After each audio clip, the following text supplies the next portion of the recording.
सबसे पहले नजर डालते हैं अब तक की बुलेटिन। साधु की वर्कर्स कन्वेंशन इस्तेहकाम पाकिस्तान पार्टी के हवाले से प्रोग्राम का इनेकाद किया गया।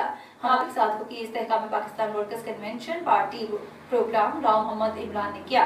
साधु की प्रोग्राम में इस्तेहकाम पाकिस्तान पार्टी से साबिका वफाकी वजीर राना नजीर अहमद खान और साबिका एमएनए राना उमर नजीर अपने वर्करों के हमरा पहुंचे।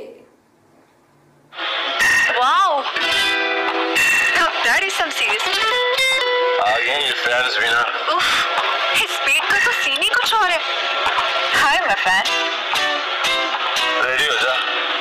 Selfie या autograph? क्या स्पीड होगी? 145, 150? अरे 250 Mbps. BTC फ्लैश फाइबर है ये। ये तो हारिस और नसीम से भी ज़्यादा फास्ट है। Flash fiber हो जाओ तैयार to experience the world of lightning fast speed of up to 250 Mbps. ये consistent speed आज तक नहीं देखी bro. Call 1218 now and bring BTCL Flash Fiber home.